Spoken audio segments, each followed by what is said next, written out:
آپ اگر ان برے لوگوں سے، ان فتنوں سے اگر بچنا چاہتے ہو، اگر ان اسلام کے دشمنوں سے اگر بچنا چاہتے ہو، تو یہ کام کرنا آپ کے لیے ضروری ہے۔ نظر کی حفاظت کرو۔ سورہ نور آیت نمبر 30۔ نظروں کو اگر آپ آوارہ چھوڑ دیں گے تبھی تو یہ فتنے جنم لیں گے۔ کوئی آ گیا، اس کا سٹائل اچھا ہے، اس کی بائک اچھی ہے، اس کا کپڑے اچھے ہیں، اس کے بال اچھے ہیں، اس کا موبائل اچھا ہے، آپ اس کو گھوریں گے، اس کو دیکھیں گے، تبھی تو یہ فتنے شروع ہو جاتے ہیں۔ تو یاد رکھو، نظروں کی حفاظت۔ سورہ نور آیت نمبر 30۔ اکیلی سفر نہ کرے، اسلام میں سخت منع کیا گیا اکیلی سفر۔ کالج کے نام پہ، آفس کے نام پہ آج بہت بری حالات ہے، بہت برے حالات ہے۔ راتوں میں کام کرنا، جاب کرنا فیشن بن گیا۔ پھر اسی طرح کسی سے بات نہ کریں، موبائل نمبر بھی کسی کو نہ دے، خاص طور سے آج کالج میں پڑھنے والے۔ میں ہزار بار بولا، ریکویسٹ کرتے ہوئے بولے تو بولتا ہوں، میری ماں بہنوں، میری بہنوں، خاص طور سے وہ لڑکیاں جو کالج میں پڑھ رہی ہے، وہ مائیں، وہ باپ، وہ بھائی، ان لوگوں سے بھی میری یہ گزارش ہے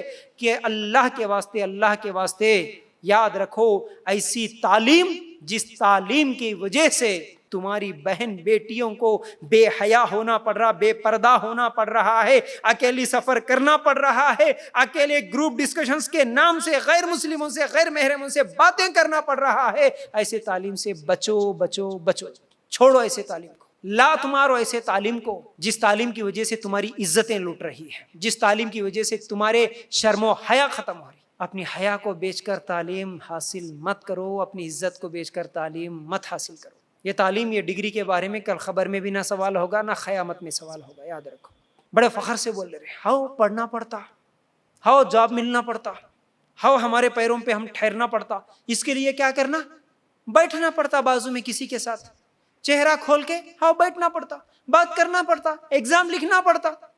اتنی بے شرم، اتنی بے حیا، برقع اتار کے چلے آتی کالج میں۔ اب انہیں دیکھیں گا نہیں، انہیں بات نہیں کریں گا، انہیں بازو میں نہیں بیٹھے، اور کیا ہوگا پھر یہاں سے؟ پھر اب تیری عزت نہیں جائے گی تو کیا جائے گی پھر؟ یاد رکھو اس چیز کو، بہت خطرناک گناہ ہے۔ اللہ کے رسول صلی اللہ علیہ وسلم نے کیا فرمایا؟ جب دونوں، ایک مرد ایک عورت نہیں ملتے مگر تیسرا اس کا شیطان ہوتا ہے، کدھر چلے گی حیا، کدھر چلے گی شرم؟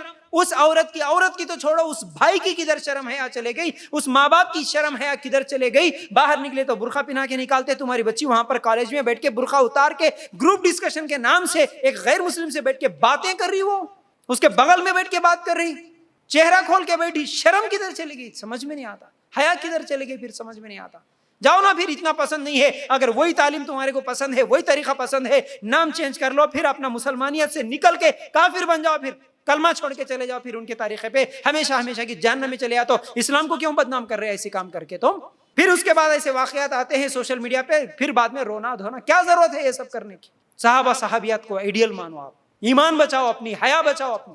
کوئی ضرورت نہیں ہے ایسی تعلیم کی جس تعلیم کے بارے میں آج فخر سے بول لے رہے۔ شادی ہونا، اس کے پیچھے ایم اے بی اے پی جی، یہ ہونا وہ ہونا، کیا جو یہ لوگ نہیں کرے ان کی شادیاں نہیں ہوئی؟ کیا وہ لوگ زندگی نہیں گزار رہے؟ کیا وہ لوگ جنت میں نہیں جائیں گے؟ بہت ساری مسلمان لڑکیاں یہ سمجھتی ہے کہ چہرے کا پردہ واجب نہیں ہے، لیکن یاد رکھو، چہرہ مرکز ہے آپ کا۔ کوئی تمہارے پیر دیکھ کے تمہارے پیچھے پڑتا؟ شادی جب ہوتی لڑکی کے پیران دیکھ لے کہ ہاں بہت اچھے ہیں، ہم شادی کر لیتے، بولتے کوئی نہیں؟ خالی ہاتھاں دیکھ لے کے کوئی شادی کر لیتا؟ نہیں۔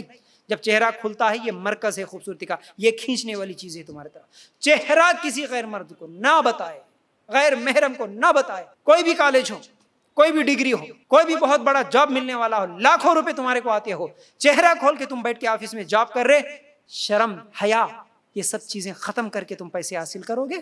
تمہارا چہرہ دیکھ کے وہ خریب آ رہا، تمہارے کو حاصل کرنا چاہ رہا، تمہارے پیچھے یہ پلاننگ بنا رہا، تمہیں اسلام سے دور کرنا چاہ رہا، تمہاری عزت لوٹنا چاہ رہا، یہ سب چیزیں تمہارے چہرے کی وجہ سے۔ اس لیے چہرے کا پردہ ضروری ہے، یاد رکھو۔ اور خاص طور سے اگر چہرے کا پردہ کرتی بھی ہے تو اس میں خاص طور سے ان تمام بہنوں کا میری یہ گزارش ہے کہ آپ یہ آنکھوں کو جو اٹریکٹ بنا کے، اس پہ جو میک اپ کر کے، اس کے بھویں بنا کے، اس پر کاجل لگا کے جب جاتی ہیں تو پورا جسم بھی چھپا ہو تو تمہاری آنکھیں اس کو کھینچیں گی تمہاری طرف، نہ کرے ایسا۔ اللہ کے رسول صلی اللہ علیہ وسلم نے فرمایا، مائل کرنے والی، مائل ہونے والی جنت کی خوشبو بھی نہیں سونگھ سکتی، خوشبو بھی نہیں سونگھ سکتی، یاد رکھو۔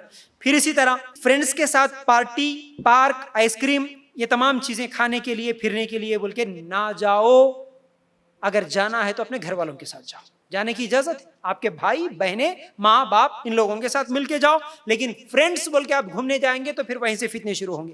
پھر اس کے بعد کوئی اگر تمہارے پاس پیار، لو اگر یہ بول کے آیا میں پیار کرتا ہوں، میں محبت کرتا ہوں، میں لو کرتا ہوں آپ سے، سب سے پہلے بولو کہ یہ بات مجھ سے نہیں، سب سے پہلے میرے ابا کو بولو، میرے امی کو بولو. شادی کرنا ہے، وہ مسلمان ہو غیر مسلم کوئی بھی ہو، اگر میرے امی ابا کے پاس رشتہ لے کے جا، وہاں سے اگر آ گیا قبول ہے تو اوکے، کوئی بات نہیں، اگر پسند ہے تو، لیکن ڈائریکٹ تیرے ساتھ کوئی کانٹیکٹ نہیں ہوگا، یہ سب سے پہلے یاد رکھے. تو اگر تمہارے پاس کوئی بات یہ لے کے آیا کہ میں مسلمان بنوں گا، میں اسلام سیکھوں گا، مجھے بتاؤ اسلام کیا ہے، تم سکھاؤ اسلام کیا ہے، تو اس کو سب سے پہلے بولو میں نہیں، مسجد کا راستہ یہ ہے، جا مسجد کا راستہ بتا دو، یا کسی عالم کے بارے میں بتا دو کہ یہ فلاں عالم ہے، ان کے پاس جا، انہوں سکھائیں گے، میں نہیں سکھاتا. کیوں؟ اسلام میں فاطمہ عبداللہ فرینڈز نہیں ہو سکتے، غیر محرم مسلمان بھی ہو فرینڈز نہیں ہو سکتے، تو غیر مسلم ہے، تو میرا فرینڈ نہیں ہو سکتا، تجھے میں اسلام نہیں سکھا سکتی. اسلام سکھانے کے لیے ہمارے علماء بیٹھے ہوئے ہیں، اسلام سکھانے کے لیے ہماری مسجد کے دروازے کھلے ہیں، جا وہاں تجھے اسلام ملے گا، یہ بولنا. لیکن کبھی کسی کو اسلام سکھانے کے نام سے بات نہیں کرنا، یاد رکھو. اس کے بعد کبھی ہاتھ نہیں ملانا، غیر مسلم فرینڈز کے ساتھ مسلمان لڑکی کو بھی ہاتھ ملائے، ہاتھ ملانا، مسلمان کو بھی ہم ہاتھ نہیں ملاتے جو غیر محرم ہو، ہم تیرے سے کیسا ملائیں گے ہاتھ؟ اللہ کے رسول صلی اللہ علیہ وسلم نے فرمایا کوئی کسی غیر محرم عورت کو ہاتھ ملائے اس سے بہتر ہے کہ وہ اپنے سر میں کیلا ٹھوک لے. عشق پیار محبت کے نام سے آؤ، اسلام قبول کرتا ہوں بولو، اس کے دل میں شک ڈالو، پھر اس کے ساتھ دھیرے دھیرے کیا کرو، اس کے قریب جاؤ، اس کے ساتھ زنا کرو، اس کے ساتھ شاریرک سمبند. جب تم ایک مرتبہ زنا کر لو گے تو پھر وہ عورت اس کے ماں باپ کی نہیں ہوگی بلکہ وہ تمہاری ہو جائے گی. زنا کر لو گے تو پھر وہ 90% اپنے دین کو چھوڑنے کے لیے تیار ہو جائے گی، یہ ان کی پلاننگ ہے. آج ہم دیکھ رہے اتنے بے شرم ہو گئے ہمارے مسلمان عورتیں بھی، پورا ہونے کے بعد کورٹ میں جا کے، پولیس اسٹیشن میں جا کے، میڈیا کے سامنے روتے ہوئے، انہوں کب بلائے جب ہم گئے، وہ ہوٹل میں ملے، پارکوں میں ملے، اتنے دنوں کے بعد میرے کو چھوڑ کے انہیں بھاگ گیا، دوسری شادی کر لیا، اب روری روری کئی کو. بے شرم، یہ شرم پہلے اگر تجھے ہوتی، تیرا دین کیا تھا، تیرا طریقہ کیا تھا، تو کری کیا گا؟ اب رونے کا کیا فائدہ؟ یہ ان کی پلاننگ ہے، اس پلاننگ کو نہیں سمجھو گے. تمہارے ہاتھ، تمہارا چہرہ، تمہارا جسم امانت ہے تمہارے شوہر کا، اس سے پہلے اس امانت میں خیانت نہ کرے، اس چیز کو یاد رکھیں.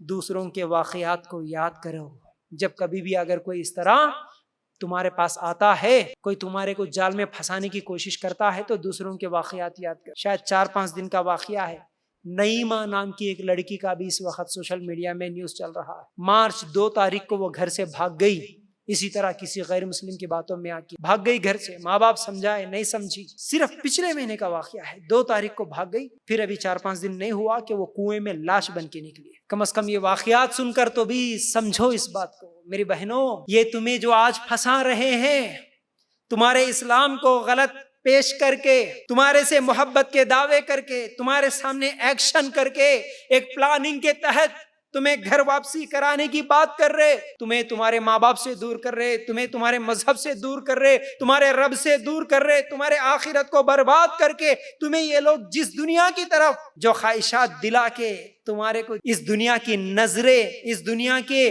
رنگینیاں دکھا کے، تمہارے کو ایک آس دلا کے جب وہ شادی کرنے کی بات کر رہے نا، یاد رکھو تمہاری زندگی کتے سے بھی بدتر کریں گے یہ لوگ. دیکھ لے واقعات، ایک نہیں ہزاروں واقعات دیکھ لے.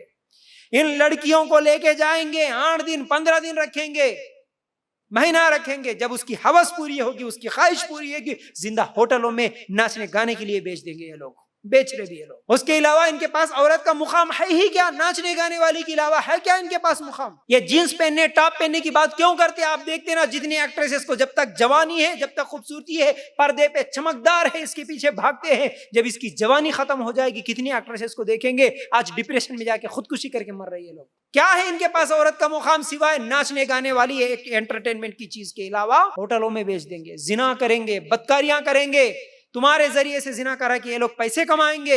اس وقت تمہارا کوئی پوچھنے والا نہیں ہوگا نا، تمہارے ماں باپ تو تمہیں قریب نہیں آنے دیں گے نا، تمہارا مسلمان بھائی کوئی مذہب والا تمہیں قریب نہیں آنے دیں گے نا.